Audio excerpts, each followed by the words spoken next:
Hello and welcome back to Hollowponds Solo Sagas, and we are playing our fourth episode of Machine Gods of the Noxian Expanse by Alex T. Blackoath Entertainment. So, it's not going very well for Mavian, our reclaimer, who has gone down into the ruins to discover a few things, earn some wealth, earn some reclaim as a reclaimer. But, you know, is it a reclaimer? I think it's a reclaimer. Renowned, rather.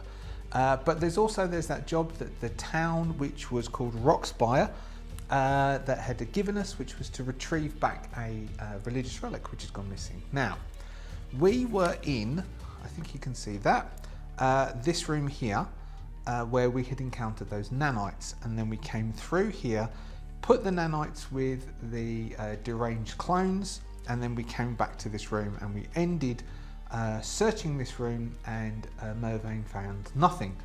Now, Mervain is on 3 hit points, and I have been thinking, what would Mervain want to do? Now, we are down there, we have no food left because all the food has either been eaten or spoilt, as far as we're aware, by the deranged clones. And we have on us not a lot of stuff. We have left our medical supplies, and that's it, because we had the crowbar, and through it we have our sword and some medical supplies, and that's all we have left. Now, we have these nanites that we do know how to deal with, because I think we made the intelligence roll for Mervain last session, so Mervain would know how to deal with the nanites, and Mervain got rid of the nanites. Now we need fire or electrocution, fire or electricity. So we might be able to find electricity in here, or heat, from the fact that the compound where we are, the sort of condition of this ruins was it's very hot. It's incredibly hot down here, and we have to make all con checks at disadvantage. Basically, what I've been thinking of is what is Mervain going to do? Would Mervain try and leave the ruins? No, because what we did was we rolled and we said that Mervain was greedy. So Mervain's got 21 gold out of this that somebody left in the opening room. That's it. Nothing else has been able to be gained from being down here. Mervain would not be happy with that. That is not going to comply. There are more. We've got 3 rooms to this, 3 doors to this room, 2 doors to the corridor that we first entered. There's so many doors still available to us in this place. There could be something of worth down here. I don't think Mervain would want to leave this place. So, what is Mervain going to do? Mervain doesn't want to leave. Mervain has 3 hit points left. What we might do is, first, Mervain is going to consider resting in here. Resting and seeing if we can get some hit points back. Now, I think, I'll quickly check it, but I think we can only get hit points back using medical once a day. Let me quickly check. Death and healing on page 31. When you reach 0 hit points. Right, if we can rest overnight with a meal, then we get back a D8 plus con hit points. If we can do healing, we get a D4 plus con modifier, but you can only do that once a day, and we have done healing today. We have already eaten today, so the meal requirement is covered, but we do need to have a full night's rest. So Mervain could attempt to rest here, could attempt to sleep here, could try and block those 4 doors and attempt to sleep in this room. But I would say they would need to make maybe an easy or moderate con check at disadvantage to be able to actually get a proper night's rest and healing out of it, which isn't great. That would then put Mervain onto at least some hit points to give them a bit that they can then go off and start exploring, because at the moment they are not dim enough to think that this is fine to go ahead on 3 hit points into this place which is clearly dangerous. If anything, that then means we could maybe get back into the room where the nanites are, grab our oil and destroy the nanites. Then we've at least got our stuff back, or as much of our stuff as we can get hold of, because there are things that are useful. Thief tools, the backpack would be useful, our bedroll would help us as well. Actually, what does the bedroll do? Sleeping without a bedroll reduces the number of available exploration turns by 1. We've already got 3, so we can reduce it by 1 and we're still okay. So, I think Mervain's best bet is to block the doors, rest, get the base hit points back from resting. We'd need to do a con check to get, we'll say, otherwise it's half back. Then heal again, and then assess the needs. At that point, definitely the deranged clones are dead. We could go back and try and defeat the nanites to re-equip and then restart exploring these runes again. We could try and make, so Mervain is lucky, does have the feat lucky, that although mechanically gives a re-roll once per day, once per session rather, we can re-roll check once per session. We can also narratively say that because we took the lucky feat, we'll give Mervain the chance to say that some of the food may not be destroyed. 1 or 2 of the food, like a D4 worth of the food, or D2 even worth of food, is not destroyed if they can make a certain roll, or just because they're lucky, just because we keep the story going. So I think that is our best way forward for this story. If Mervain keeps exploring as they are now, they will die. 3 hit points. That is not going to let Mervain survive this. So, though Mervain is greedy, they will not want to go home yet. They have not got enough stuff. They have not discovered what machine code is. They have not looked through this whole place. They have not fulfilled their curiosity and have not filled their pockets. But they aren't going to want to die. So, Mervain is going to, in this room, I can't remember how I described this room. I think I was so busy just trying to deal with those nanites. I don't know if I described this room, so why don't we roll for this room. Now the room had nanites in, and that's all Mervain really dealt with. I vaguely recall doing a search check in this room, but I don't recall what was in this room. So let us roll. Where is our ruins? Mapping ruins. Room details, verbs. We will roll room detail verbs because I can't remember what I said this room was. Room detail verbs. We have a 63. A 63 gives us full. Okay.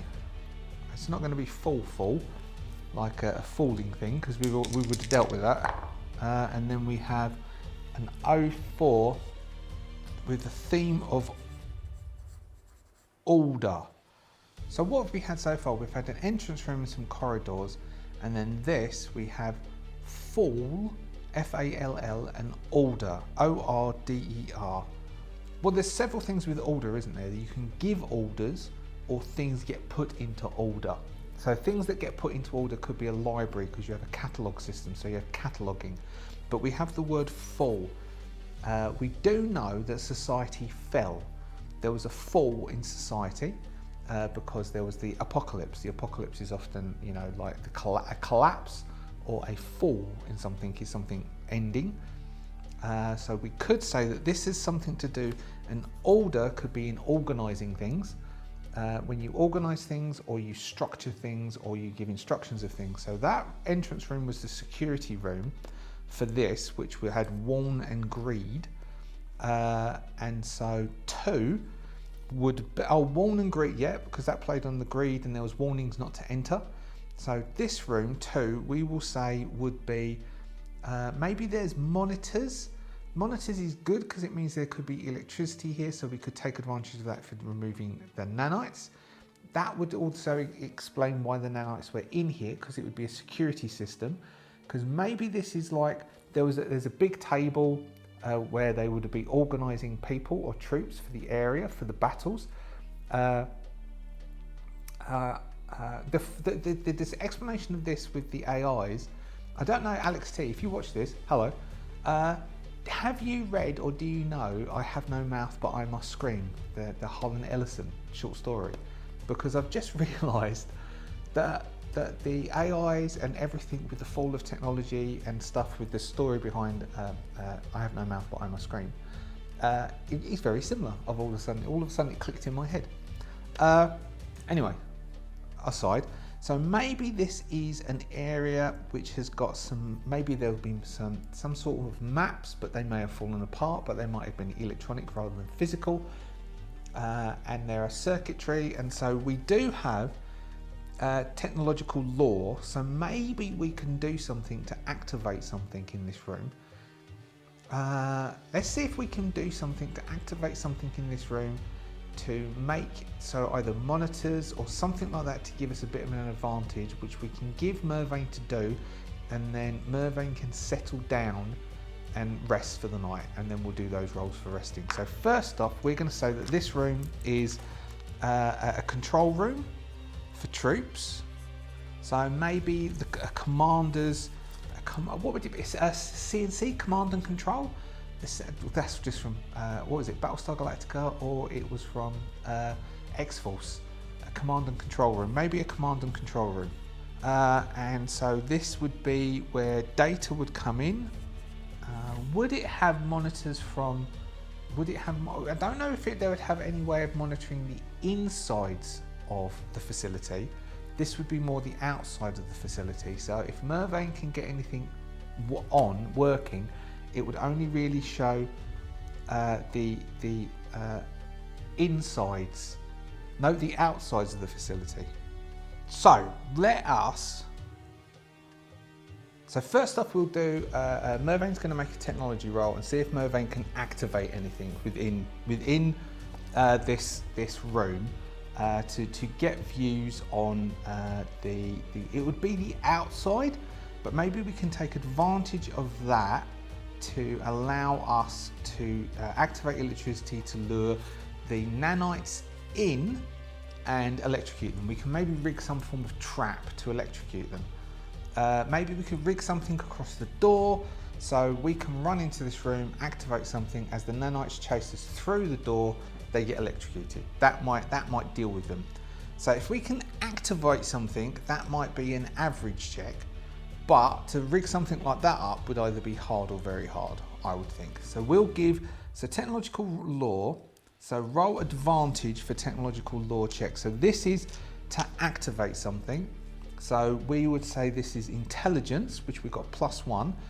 We would say this is an average to activate something. It's not going to be easy. Let's say average to get something to activate, which is 14s. So we need to roll 13s and we have advantage.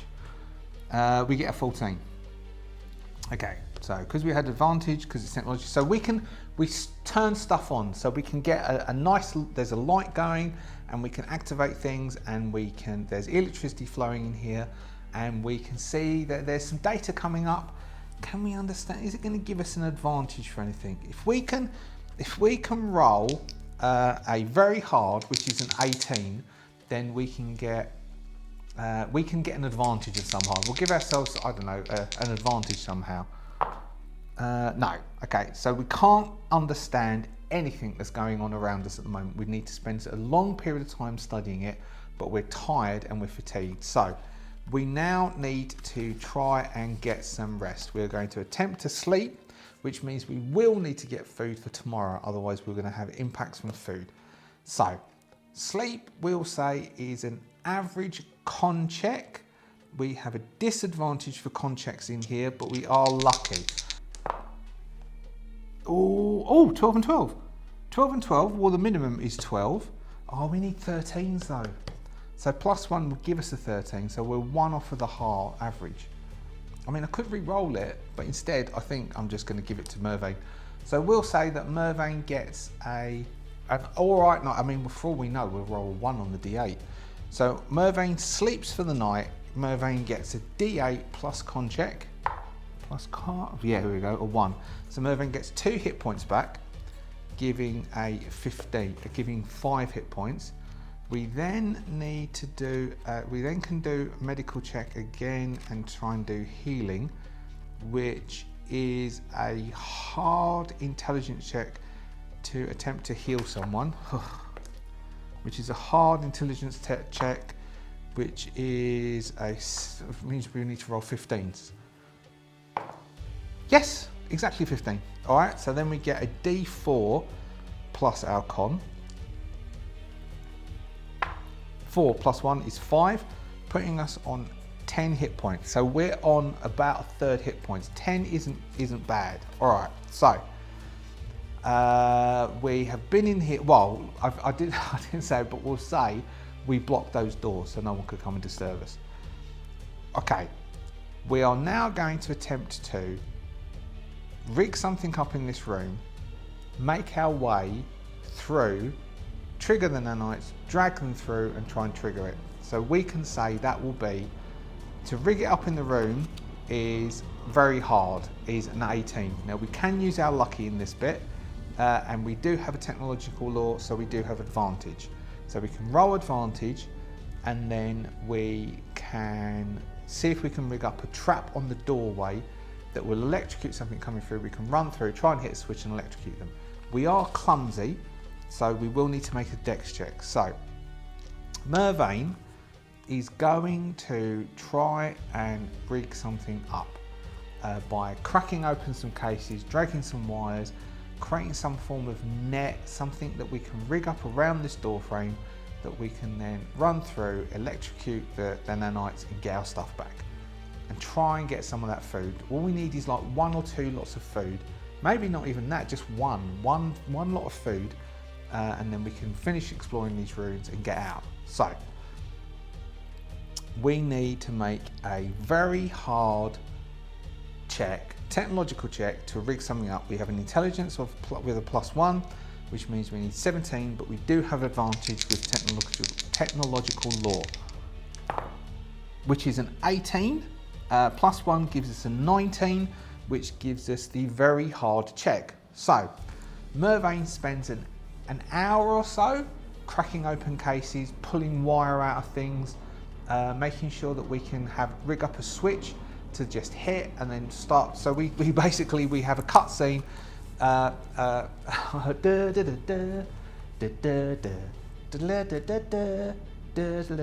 It's 18 minutes.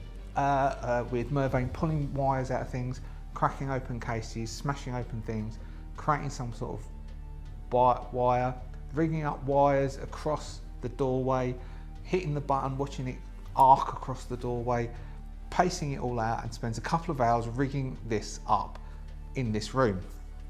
So we have a door trap on that door in this room.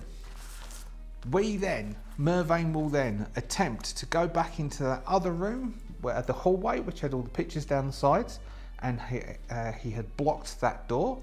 He's going to listen at the door and hear nothing, because the nanites would have destroyed those demented clones at this point. He is then going to slowly, he's going to go back. Actually, he will go. I'm going to let him. He's going to go back because he's not an unintelligent person. He's going to do the run a couple of times. He's going to walk to the doorway, hold the doorway with his hands, and then run back to the room, try and skid through and hit the button, or pretend to hit the button, because he's not going to actually hit the button, just in case that ruins it, and run through and try and do that. So he'll do that a couple of times. We'll make that an easy dex check, which bounces up to average, which is a 14, and he has a dex of +1, so he needs to roll a 13. 3. So he stumbles. Each time he tries to do this, he stumbles, and so he's not feeling very confident about doing it. So each time he stumbles, we didn't use the reroll. We can use the reroll for this. Each time he stumbles. Now, Mervain is going to need to undo this door, open the door, and then leg it, or try and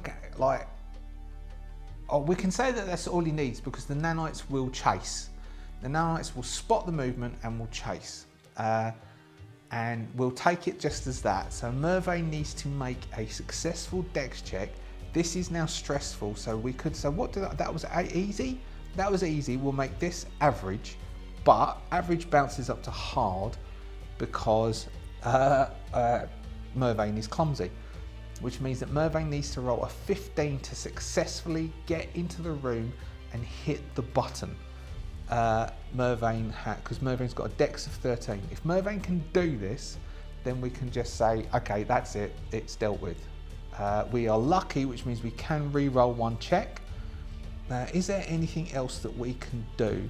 I mean, the only other option is that they actually will attack Mervain.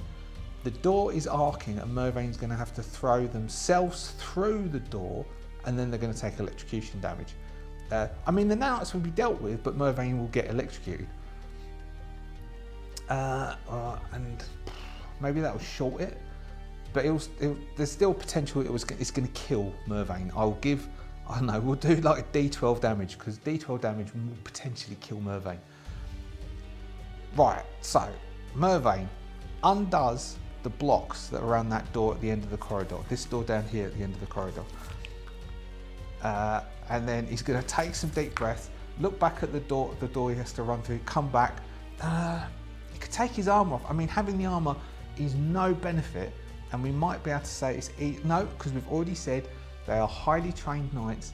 There is no disadvantage to wearing armor. Mervain has been trained since a 7-year-old to wear armor. Mervain is fine and agile in armor. So Mervain gets the door, removes the bit. I've come so far, I don't want Mervain to die. And so we said this was average, which bounces up to hard, which means that Mervain needs to roll a 15. Mervain opens the door, pauses for enough of a beat to basically assess the room.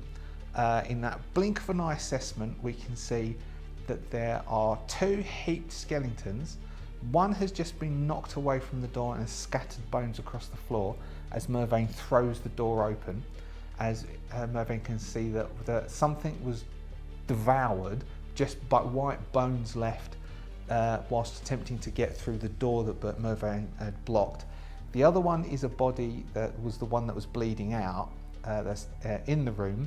That one is also down to bones, because it still had heat and a heartbeat. And then in that split second, the nanites will have identified Mervain as a target and will begin to target Mervain. Mervain runs back to that room. 15 plus 1 is a 16. A hard is a 16. So Mervain bundles it down the room, trips on the edge of the door slightly, rights themselves, skids on their knees towards the workstation where Mervain has rigged up the large button, smacks his leather padded fist on the button. There's a crack of energy in electricity and ozone from behind Mervain, who turns and sees this swarm of black dust hit the doorway, and then there's arcing. All the lights go out, and then emergency lights start to flicker back on again as the system resets itself, and there is just this smear of dust underneath the doorway, and the lights come back up, and Mervain starts to breathe quite heavily. So, nanites dealt with. Mervain will now stand up, breathing heavily, and being quite scared and nervous about themselves. I mean, they're not a coward, but they are greedy, and now he's going to return back to that room and see what there is that's still there. Now, the bedroll will be there. Nothing will have altered or damaged the bedroll. The crowbar will be there because that was thrown to try and distract the demented clones. The backpack will still be there. Oh, will it be torn or damaged? I think it is very unlikely that the backpack will be damaged. So we are going to say it is very unlikely, which is 14s or higher, and the backpack is damaged. 12, no. So the backpack is okay. It's very unlikely. Now, Mervain had his medical supplies in his belt anyway, and I forgot to take one off the usage. And the thief tools will be fine. The lamp and the lamp oil. Okay, now there is a probability that the lamp and the lamp oil may have been broken or damaged. Probably the lamp oil rather than the lamp. I will once again say it is unlikely, and that once again is a 14 or higher, very unlikely. So is the lamp damaged? No. Is the lamp oil damaged? No. Okay, so final bit is the rations. So we will say it is very unlikely there is more than one ration left. Now, we haven't needed to use Mervain's luck at this point, so we can use it now, which would then bring, so we are only letting Mervain do this check because we took the lucky feat. If we hadn't took the lucky feat, there is nothing that identifies Mervain as being lucky. The food would be gone because we rolled earlier, the food's gone. This is just sheer luck, then there might be 1 or 2 lots of rations left. So, are all of the supplies destroyed? It is very unlikely. 14 or above, yes they are. 16, yes they are. We will re-roll this check. This is using the luck. Not normally what you do, because what luck is actually there for as a trait is to re-roll a skill check or a attribute test, one of the tests. So not really for this, but we are going to consume it for this. Is the food destroyed? 1, very, very much no. So Mervain's digging around, and whilst digging around, all of the food, the MRE packets, the different bits of preserved foods, all of the rations are just scattered about and spoil. And just as Mervain is thinking, that's just my luck, that's just how it is, I'm gonna have to try and find something or leave, and I don't want to leave because I want to find something. He kicks at something, and then skittering along the floor is how many unspoiled. Now we could be really kind and say a D4, but I think that's too kind, so we will say a D2. A D2 amounts of rations. So 1, 2, 3, 1, 4, 5, 6, 2. 1 MRE pack skitters along the ground, hits the edge of the wall and bounces off, and Mervain says thanks to the what was he from? From the Luminous Vow, the Luminous Vow of Eternus, so the constructs from the AI, from the Luminous Vow of Eternus, so we've got 1 ration. Mervain gives thanks and says, thank you for watching over me again, oh illustrious controller, I don't know, whatever Mervain might refer to the AIs as, and Mervain will take that 1 ration, and which means that we can spend 1 more night, and then we're going to need to find more food, and we'll return back to this room here, sealing everything up. Would there be anything on those bodies of the demented clones? We could roll to see if there's anything on the bodies of the demented clones. Let's roll to see. I think it is very unlikely that there is anything on the bodies of the demented clones. We will instead of doing an oracle roll, we will give Mervain a search check. What does Alex say you search checks for to find something? A hard intelligence check. So we have a hard intelligence check.